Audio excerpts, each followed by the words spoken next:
Hello once again, मैं हूं आकाश और आप देख रहे हो लर्न एग्जाम सीखते हो English through Hindi. Welcome to the 17th episode of 30 days to powerful English vocabulary. अगर आपने इस सीरीज को आज से देखना शुरू किया है तो मैं चाहूंगा कि आप लेसन 1 से देखिए। उसके लिए आपको लिंक मिलेगी नीचे डिस्क्रिप्शन में या फिर ऊपर यहां पर कहीं मिलेगी। जरूर उन लेसन्स को देखिए। तो चलिए शुरू करते हैं आज का लेसन। आज का वर्ड है ना, काफी इंटरेस्टिंग है। सबसे पहले इसकी प्रोनाउंसिएशन समझते हैं। यह है डूबियस। क्या है? डूबीएस। डूबियस क्या कहेंगे? डूबियस। बहुत सारे लोगों को लगता है कि इसमें डब है तो इसके लिए इसकी प्रोनाउंसिएशन डबियस होगी, पर इसकी प्रोनाउंसिएशन डबियस नहीं है, dubious. One more time, dubious. Dubious एक एडजेक्टिव है और इसका मतलब समझते हैं सबसे पहले क्या है। Something that is doubtful. मतलब कोई चीज पे अगर आपको डाउट है, कोई इंसान हो सकता है, कोई चीज हो सकती है, उससे आप कह सकते हो ड्यूबियस। या फिर समथिंग दैट इज क्वेश्चनेबल या समवन दैट इज क्वेश्चनेबल। भाई मतलब कोई ऐसा इंसान जो शक के घेरे में है, मतलब उस कोई चीज के ऊपर सवाल या निशान बना हुआ है, ऐसी चीज को या ऐसे इंसान को भी आप ड्यूबियस कह सकते हैं। Cannot be relied upon and is uncertain. मतलब कोई ऐसा इंसान या कोई ऐसी चीज जिसके ऊपर आप भरोसा नहीं कर सकते हो, मतलब उसके ऊपर आप रिलाई नहीं कर सकते हो, उसे भी आप ड्यूबियस कह सकते हो। है कि नहीं इंटरेस्टिंग वर्ड? चलिए इसके फॉर्म्स देखते हैं। ड्यूबियसली एक एडवर्ब है, इसकी प्रोनाउंसिएशन है ड्यूबियसली, ड्यूबियसली। और ड्यूबियसनेस एक नाउन है, इसकी प्रोनाउंसिएशन पे ध्यान दीजिए। यह है dubiousness, dubiousness. One more time, dubiousness. Dubious, dubiously, ड्यूबियसनेस।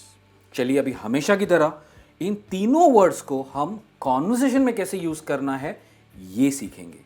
देखिए आज ये 17th एपिसोड है, पर हमने सिर्फ 17 वर्ड्स नहीं सीखे। हमने 17 इंटू 3 या 3 से भी ज़्यादा, इनफैक्ट 50 से ज़्यादा वर्ड्स इन 17 एपिसोड्स में सीखे हैं। आप ज़रूर इन वर्ड्स को रिवाइज कीजिए और आपकी कॉन्वर्सेशन में यूज़ कीजिए। तो आज का सबसे पहला सेंटेंस है, the COVID rapid test kit received from China were found dubious and the government proactively stopped using them and returned the shipment.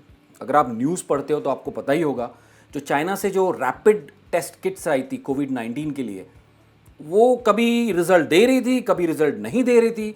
तो आईसीएमआर ने उसे क्या कहा, बोला कि टेस्ट सारे बंद कर दो, अभी बिल्कुल टेस्ट मत करो, और सारा शिपमेंट चाइना को रिटर्न लौटा दिया। और कैसे लौटाया रिटर्न? प्रोएक्टिवली। ये एक और वर्ड है आपके लिए। प्रोएक्टिवली का मतलब क्या? तुरंत, इमीडिएट एक्शन ली उस चीज पे, उसे आप कह सकते हो प्रोएक्टिवली, राइट? तो यहां पे हमने ड्यूबियस वर्ड यूज किया है किट्स के लिए, टेस्टिंग किट्स के लिए, क्योंकि वो रिलायबल नहीं थी, उनका रिजल्ट अनसर्टन था। ठीक है, चलिए देखते हैं next example. My mother doesn't trust my best friend because she thinks he has a very dubious family background, that's why she doesn't like it When I chat with him for long hours. लड़की है, उसका एक दोस्त है और माँ को कुछ खास पसंद नहीं है वो लड़का, क्योंकि माँ को लगता है कि उसका फैमिली बैकग्राउंड कुछ खास अच्छा नहीं है, वो अच्छा लड़का नहीं है। इसलिए जब भी वो उसकी डॉटर चैट करती है उससे बिल्कुल पसंद नहीं है। क्यों? क्योंकि उस लड़के का फैमिली बैकग्राउंड उसकी माँ के हिसाब से ड्यूबियस है, क्वेश्चनेबल है। His dubious way of talking irritates me all the time. Why can't he clearly speak about what is going on his mind? देखिए बहुत सारे लोगों को ना एक आदत होती है घुमा फिरा के बात करने की, या कभी भी वो सीधी बात नहीं करेंगे। तो यहाँ पर भी लड़की लड़के से कह रही है कि his dubious way of talking, मतलब जिस तरह से वो बात करता है ना, एक बहुत ही डाउटफुल वे में बात करता है या घुमा फिरा कर बात करता है, वो मुझे बहुत इरिटेट करता है। ये सीधी बात क्यों नहीं करता, ये इसका मतलब है। चलिए देखते हैं next. A lot of people are dubious about the lockdown ending on 3rd May. मेरे ख्याल से 3rd May आने ही वाला है और एक नेशनल लॉकडाउन 3rd May तक अनाउंस किया गया है, पर काफ़ी सारे स्टेट्स ने उस लॉकडाउन को बढ़ा दिया है। जैसे महाराष्ट्र में कहा जाता है, ऐसा सुनने में आया है कि 18 तारीख तक इसे एक्सटेंड कर दिया है। तो ये 3 को खुलेगा नहीं खुलेगा, लोगों के मन में क्या है, डाउट है। तो ये कहने की बजाय कि ये नहीं डाउटफुल है कि 3 मई को लॉकडाउन खुलेगा कि नहीं खुलेगा, आप कह सकते हो it's dubious whether the lockdown will and on 3 मई। तो इस तरह से भी आप इस वर्ड को यूज कर सकते हो। चलते देखते हैं next sentence. The world is dubiously, यहां पे हमने इसे एक एडवर्ब की तरह यूज किया है, looking at China about the source of corona virus. आजकल न्यूज में बहुत सारी थियोरीज आ रही है कि जो भी वायरस आया वो वेट मार्केट से नहीं आया, बल्कि चाइना के वुहान के एक लैब में से आया। इनफैक्ट मैंने एक कोरोना वायरस वोकैबुलरी के ऊपर एक लेसन भी किया था, उसकी लिंक आपको यहाँ पर कहीं मिलेगी। वहाँ पर मैंने कहा था कि ये वेट मार्केट से आया, क्योंकि तभी वही न्यूज़ में चल रहा था। पर अभी जैसे बहुत सारी इन्वेस्टिगेशन हो रही है, तो ऐसी थियरी आ रही है कि ये वुहान के एक लैब में से निकला है और चाइना ने इसे कवर अप किया है। तो सारा वर्ल्ड चाइना को किस नज़र से देख रहा है? ड्यूबियसली देख रहा है, शक की नज़र से देख रहा है कि क्या चाइना वाकई में सच बता रहा है? God knows. When she asked her friend for some money, she looked at her dubiously. जब उसकी दोस्त ने उससे पैसे मांगे तो उसने उसको थोड़ी शक की नज़र से देखा, बोले ये मुझसे क्यों पैसे मांग रही है, ये तो काफ़ी वेल ऑफ है। तो उसने उसको एक शक की नज़र से देखा कि ये मुझसे पैसे कैसे मांग सकती है, इसके पास तो मतलब एक काफ़ी वेल टू डू फैमिली से है, इसको पैसे की ज़रूरत मेरे हिसाब से नहीं होनी चाहिए। तो उसने उसे एक शक की नज़र या क्वेश्चनेबल वे में उसे देखा। The dubiousness of lot of learning videos on YouTube confuse many students. दोस्तों, YouTube पर काफ़ी सारे चैनल्स हैं जो इंग्लिश सिखाते हैं। ये आपकी चॉइस है कि आप कहाँ से सीखना चाहते हो। मैं ये बिल्कुल नहीं कहूँगा कि आप सिर्फ लर्नेक्स के ही वीडियोस देखो, पर वो वीडियोस देखो जिन ट्रेनर्स की प्रोनाउंसिएशन करेक्ट हो, उनका बोलने का तरीका सही हो। क्योंकि अगर किसी ट्रेनर की प्रोनाउंसिएशन ही गलत है, उनके कॉन्सेप्ट्स ही गलत है, तो आप at the end of the day गलत ही सीखोगे। तो इसलिए जब भी आप टाइम स्पेंड करो यूट्यूब पर सीखने के लिए, आप मेक श्योर करो सही चैनल सुनो, सिलेक्ट करो। मैं बिल्कुल नहीं कह रहा हूँ कि सिर्फ लर्निंग से सीखो, पर सही चैनल सीखो।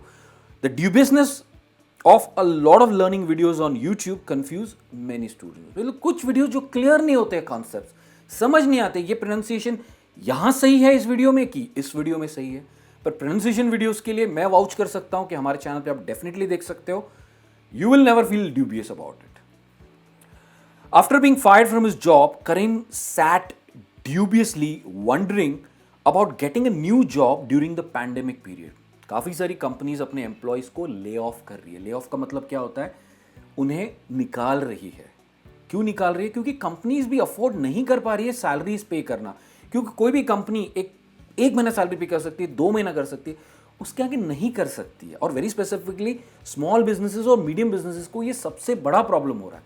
तो ऐसे में क्या हुआ? करीम हैज लॉस्ट हिज जॉब और अभी वो परेशान है कि उसे इस पैंडेमिक, इन द सेंस इस लॉकडाउन पीरियड में जॉब कैसे मिलेगा। तो ले ऑफ, और एक आपने नया वर्ड सीखा है। पैंडेमिक मतलब आप जानते ही है, और मैंने ये वर्ड मेरे कोरोना वायरस वीडियो वोकैबुलरी में कवर किया है, आप उसे जरूर देखिए।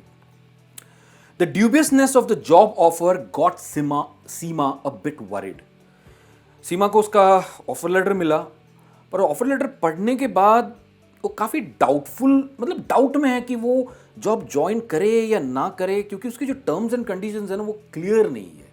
तो वो the dubiousness of the job letter got Seema a bit worried, यहाँ पे एक नाउन की तरह ये यूज हुआ है। तो दोस्तों, हर बारी की तरह अब बारी है आपकी। आपको मुझे कमेंट्स में लिखकर ये बताना है कि क्या आप किसी ऐसी चीज को जानते हैं या किसी ऐसे इंसान को जानते हैं जो ड्यूबियस है, मतलब जिसके ऊपर आप एक सवाल या निशान लगाना चाहेंगे। अगर आप जानते हैं तो मुझे कमेंट्स में लिखकर जरूर बताइए, और इन तीनों फॉर्म्स में से कोई भी एक वर्ड यूज करके वो सेंटेंस बनाइए। Dubious, dubiously, ड्यूबियसनेस। मैं आपसे कल मिलूंगा एक और नए वर्ड के साथ। तब तक keep learning English, keep practising English and take care.